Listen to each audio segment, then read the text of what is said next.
James, why do you and your UKIP colleagues think that EU withdrawal is so important?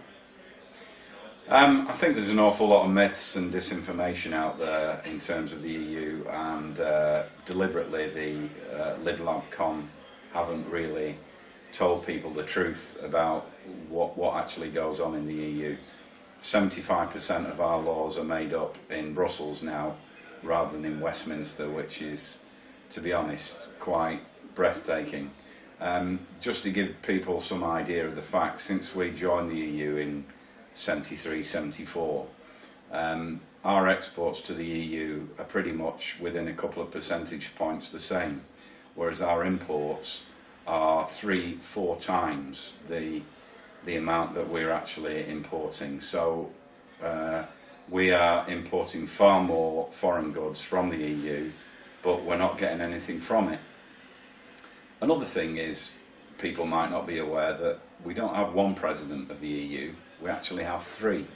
We have three presidents of an organisation that we've not voted for, and these people are dictating policy to us as a country.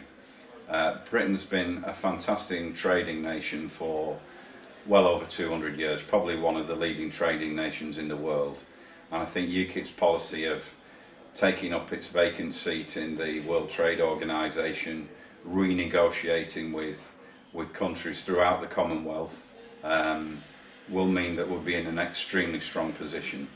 Just remember that BMW export more cars to the UK than any other European country. Are you seriously telling me that they're going to turn around and stop exporting cars to us? Of course they're not. It's a myth. And the other problem that we have is that, as has been the case over the last 3 years, we've had an increase in migration from the EU with no checks. We don't really know the exact numbers, and it's putting an extreme pressure on jobs outside central London in terms of construction. I've seen it for myself. You've got wage compression, you've got pressure on the health service, you've got pressure on schools. And it's not about any kind of elitism or that we don't want to embrace our European brothers and sisters. It's just that we want some checks and balances, and we want a better deal for Britain and a better deal for British people. So they will be my major factors about the EU and why we need to withdraw. And I think the myth that suddenly overnight we're going to be cut out of trade by other countries is just pure rubbish.